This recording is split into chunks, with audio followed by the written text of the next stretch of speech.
scope out in the bot lane, wait for a level 2 to kind of hit, but it is great follow-up. And kind of you can see already the game plan for Rogue, which is we are looking for engage and pick with Ashe, and then immediate just go buttons with all the other ultimates that are on this top side. Nice ward from Carlson to spot out that there might be some pressure coming through, but I think he'd be okay to survive for the moment. Yeah, still got a pot in hand as well, so the sustain can come through. As I'm sure Doran's shield will help, but Aurora burst trading might set up the Malrang question mark. Yeah, I mean, you could definitely go for the dive here. Pre-6 as well. He's going to be very skeptical, and no one on Heretics is in the position to help him here. He's also not taking Grasp or Conquer. He's got Electrocute, so there's no sustain in the runes. The dive begins, and up against the wall, Carlson has no chance, but Malrang won't burn a thing. Instead, just accepts he's going to die. Still making the difference for Malrang, and Adam having that extra little bit of CS lead. No, I love the smite. 150k or is 120k? I think it's 150k of units. 120 on the items. I'm so confused. Either way, it's basically what you want to try and do with these boots is travel a very, very long distance, and then you'll end up getting an empowered, sorry, you keep the empowered recall, but you also get 45 extra movement speed as well. So you become out of combat. So you become very, very quick. Yes, you'll pick up a little bit underneath the tower, but Adam is getting more and more of this plate gold as well. Malrang now top, and if it happens on the opposite side. Dagda, I'm worried. I mean, up against the wall, we're once again repeating history, but this time with ultis, the burst on the Carlson, one auto, and Adam finds it. There's going to be another. So Larson could TP up to this play if you want to try and fully commit towards this. Push in mid, though, means that Patrick's only coming across now as Malrang looking for the play. Thinking about how he ults in, a smite to get the steal, the arrow to set up, and Rogue to jump in, execute an easy engage, but the flash away from Sten, build some space, set up with the fake shield is enough. Even with the impale from Show in the end, that won't counter the play. Set up from Rogue is nice, and it's a cheeky steal of not one but two grubs. So Heretics had committed Camilo to kind of hanging around mid lane, waiting to see if maybe Patrick got that step too far forward. Maybe they could look for some sort of them as well. This is what we're saying last split, that like for Rogue, it's not just sit back and hope. You know, a Malrang probably brings that as well. This guy a little bit crazy, and I love it. We're continuously diving the lane that has no thought in this game. Carlson right now with his flash belt might have popped the ult. He does so first, but he's knocked up into the air, down to the ground, and all round Carlson will die to execute, but still loses another wave. 50 CS behind his counterpart. Now as well, benefit to Larson. Yeah, Malrang has just been doing this every time Sheo is on the bottom side of the map, so there's no answer. But now Camilo and Sheo want to find something. Well, Silence will help that out. Camilo has also got the help of his jungler. Adam pops the ulti, gets out, and this would be a disaster. Yeah, going through this game, keep your eyes on where Stend is, because he has been hovering around mid to keep Flacket safe. Now, in this instance, I think he maybe could have started to shift down towards that bottom side to help with Camilo, but even then, 4 versus 2, I think you're in a bit of a mid lane turret. And Heretics should have a numbers advantage. Well, Patrick can still impact. I mean, he's foregoing mid completely as a Herald gets charged, we mentioned. Carson hasn't TP'd. Okay, he's late there. He's coming in late. Patrick's still not in the fight. No front-to-back situation. It's the poke, sets out the arrow from afar, but they know where he is. Not engaged in the fight. It might be bad. It's between well from Adam, though. Sets up quite nicely. Execute with the setup, too. I keep talking about the setup, but where's the go in? From over the wall, execute. More pressure on the map, so Adam, gonna look to see if he can get him. Oh, does set him up quite nicely. The damage, is it going to be enough? Well, maybe. I mean, Malrang's going to pop the ulti. One rotation there. Impale interrupts the Aurora. 4 members should be enough from Rogue, but Team Heretics, their jungler, taking a while to die, eventually does so. At least he got a hard steal stack eventually, but there's a quick kill for the turret. Shea just took a really... Started off at the very least with patience. You know, wear thin. Malrang sits him back a bit, and Team Heretics are playing mega slow ball to this. Good little scream as Camilo tries to delay, some damage taken against him, but Execute now isolated. Arrow sent out, Rogue committing, all in for nothing, and Larson, great engage as the Aurora sinks and swims, and now for Rogue, they're getting poked out. Camilo's still alive, and you sit in the back line. Larson now needs to be the damage dealer, but a great ulti. Carlson flies in, but his team is already disengaged. I'm complimenting, but I think I should be critical yet. I will not bark, I promise.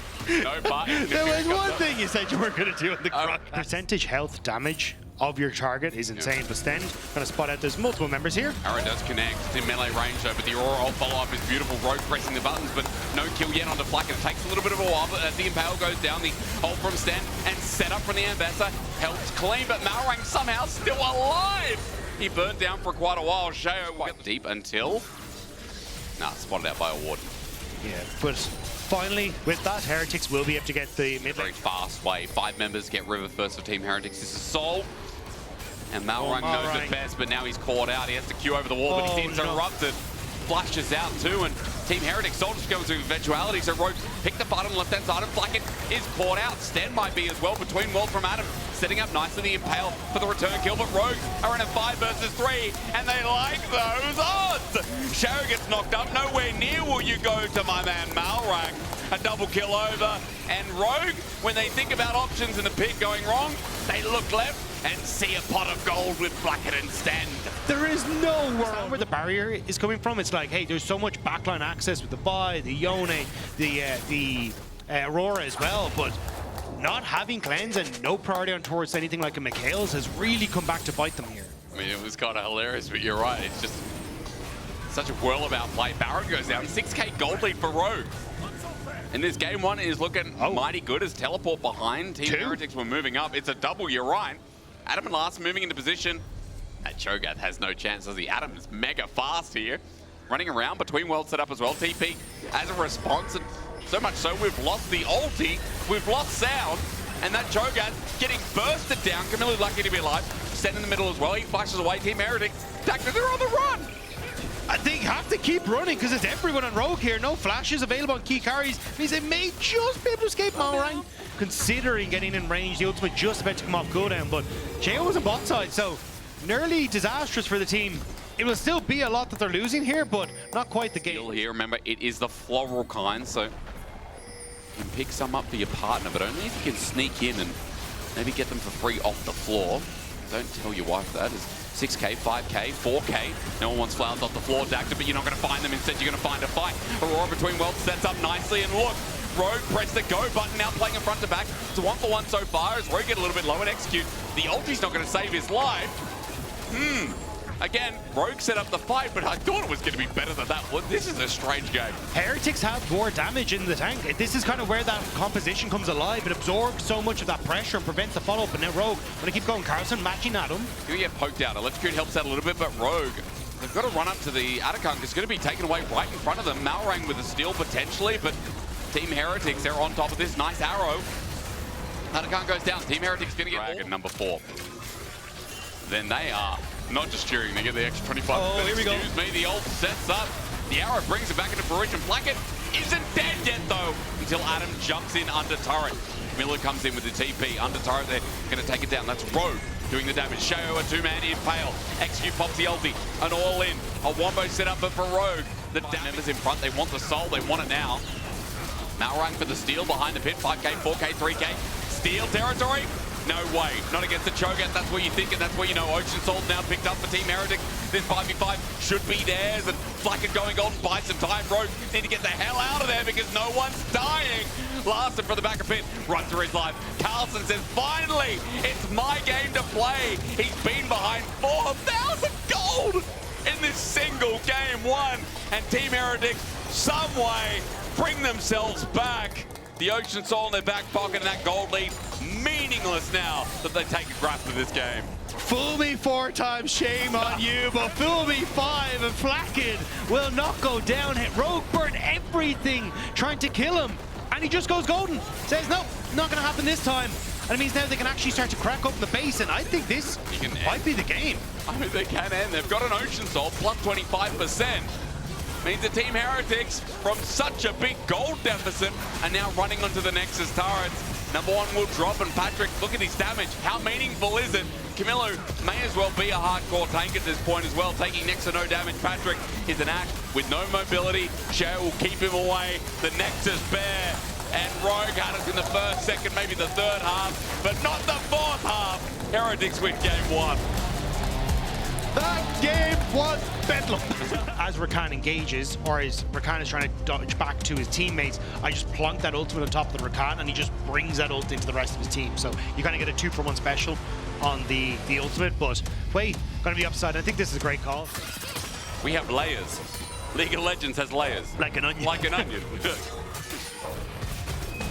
It's such a classic. Number 1's good as ulti is available for both. Needlework's going to come through. Adam might be in trouble though. Wait for it. Bop on the head. Carlson. Close to a solo kill. Adam gets all the needlework out and has to back away. Jax is Jax with graspers. Meanwhile, for Rogue, they're going to get the grubs right under the nose of Carlson. Yeah, and this is what we kind of said for a lot of that all-in at level 6. You do kind of need something that isn't flash for the Gwen, something like the exhaust to try and help extend the trade, or the ignite to try and win out on it. You can see without that, Carlson had to do a nice job there of getting the decent trade back. No real kill pressure for Adam. But he will... I remember Mr. Chamberlain. Well, oh, Camilo going to get locked up, but execute here to support here. Stand. Just moving off to the shadows, but not going to be too much. Red line though is good, but for Execute, I don't know if he wanted to take that. First blood goes over to Team Heretics, draw either a TP or get some turret plates for the trade. Carlson's TP isn't up yet, so for the moment, it's just Larson alone with his bot lane turret. Should be able to get some turret plates for us, which would be nice. But and you're only kind of answering for the void grubs from Heretics side, so I think Rogue happy to go for that trade. Very separated, although actually Larson moving back down towards his bot side to catch the wave means they will get a chance. Carlson going all in though, W going to be used. Good stun up as well, flashes from the needlework, the snip comes down. The needle's still hit, but Adam, as he flashes up, is going to get bopped. Carlson with the solo kill, and Rogue in the early game, there was more proactivity, but here in this game, a couple of mistakes, a couple of individual errors, and Heretics are just slow. Lay down, so the Hollowed Mist doing work to keep Adam alive. The fact that you are outside of that circle means that you can't be hit by the Spiral until Dragon, which is potential sole point here for Heretics, and they're way more interested in setting up the vision around that. So this is where, like, these moments where you're staggering or you're stumbling to decide on what you want to do hurt Rogue in the... Has had some errors even from the start of winter as well. With these new additions, with these changes, at least getting top for the bot tower that was already taken. And you're not really pushing the game state forward in your position. Good arcane shift over the wall, or over the tower, keeps him safe, but the client. Oh, it's Mordekaiser or something. Yeah. Why? I'm not gonna lie. Oh, I just skipped it. Okay, well, no, you might have to. Adam's in trouble. He's already flashed away, but he's rooted up and everyone's on top of him. Carlson makes it so easy. Second kill for him, and right in front of Atakan, that's an easy start. Or an easy push for top turret. Take your pick, Team Heretics. Yeah, I think they can honestly kind of do both at this stage. You've got Larson on the bottom half of the map, not going to be able to do too much.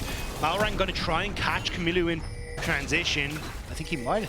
At least will stop him from getting towards this bot side turret, but still, yeah, it's just going to be Heretics continuing to push on this top half of the map, and you've already got decent damage with this Jax and the Triforce there. So quick, isn't it? Said Carlson absorbing all this gold. It's like a complete reverse from last game. Adam was up 3k gold in the first 20-25 minutes. We're going to be channeled to mid. Camilo very nervous about Rogue moving down with the hook.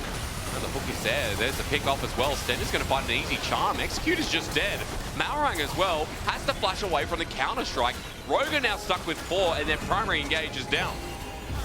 Execute ends up going in, but you hadn't even got the resets from Rogue finished yet. Adam was still trying to make his way out of base, and now Heretics, they're demanding control over Dragon. They're going to lose Soul. And mid lane turret. Carlson's almost going to get mid. He might die for it. No, Patrick can't follow this. Weaver's Wolf can, though, and Carlson gets a demand of 3 people. Flash away. Adam, seismic shove, and Malrang. Meanwhile, he's dead to Camilo. Rouge are doing nothing. They're just... And Hextech Soul! Anyway, yeah. But now, Hextech you get set up for Baron when it spawns in a minute's time. Like, you're in a phenomenal position here as Heretics to just keep this play up. Well, I mean, look across the board, see a 4k gold lead. Mid's now open as well. Hextech as we mentioned, and Camilo's just moving in.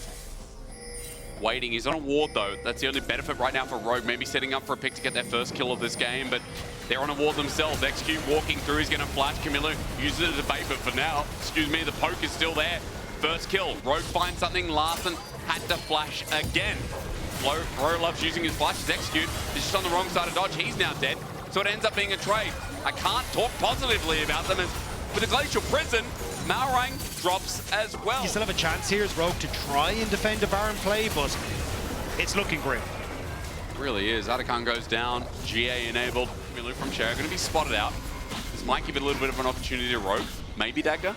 Maybe, but yeah, they're just going to turn and burn on towards Rogue as they try and enter here. And they have no vision, so they don't know that it's actually been stopped. Execute's dead in an instant. Larson with a good ulti, but Carlson is zoning out 3 people. Seismic shove, but Carlson has a GA and he's taking no damage. 2 dead. And while Rogue go to check in the end, now Baron's definitely gone. Yeah, Heretics just wanting to prove that Winter Split, that bout was just a once off. Yeah. Well, Camilo Needs a little bit of help. Getting a flash on. I mean, for Adam, fair play. He's going to go into GA. Stend as well. Team Heretics, 2 of their members stick around while Baron is going to be done. True Shot Barrage can attack Dagda. They are low. Yeah, you have to get that TP from Camilo in here as soon as he gets up, but still, no jungler. They get the smite. Okay, they got the smite. Team Heretics now look for the play. Adam gets flashed on him. Flacket is just playing with them. You'd think, oh, no, they're going to throw a Baron. They can't. Rogue find nothing. 12-1 Baron. And only 2 GAs taken. It's 12-1. Nearly, or like we're going to hit a 10K, I imagine, Goldie, by the end of this. You know? Yeah, it's, well, turned down for Rogue because it's been a bit of a sleepy time for them. Execute gets caught out. Carlson ends up getting knocked over the wall, and even the flick board here guarantees that the stun comes through on towards Malrang, which means that he then falls. And it is a nice turnaround, and fair play to Adam. He's tried desperately in both these games to make anything happen. And it's once you get the slow off of the needlework, you can actually make some stuff happen, but Heretics, they just bring it back. They're too far ahead. Now, Malrang is the flash. Does indeed, as the ulti gets sent out. Carlson pops down another turret, and you can see the Red Bull Baron power play is going to start compiling. Sherry does have to flash away though, but Carlson is going to spin to literally win, and Adam runs in, just about to die. True Shot Barrage with Hex Deck Soul. Yucky. Carlson goes golden to save his life as the poke is coming through left and right. Camilo does it as well. 4 kills on this mid, and they're going to run into the base. They're breaking the sound barrier, literally. Team Heretics with a minion wave behind them too. We're just trying to end the game. They're sick of this. They got dinner plans stacked up. Well, it looks like they're eating up Rogue as they start to move over towards that middle wave as well. The tower soon to fall. Sheo a little unhealthy, but still kicking. Blackett is just diving underneath this last Nexus turret. Nexus spare, 1 more kill to add to the mix. Team Heretics, game 1 might have been close. This huge comeback, but game 2 was a sleeper. They put Rogue to bed 2-0 to open up the LEC spring.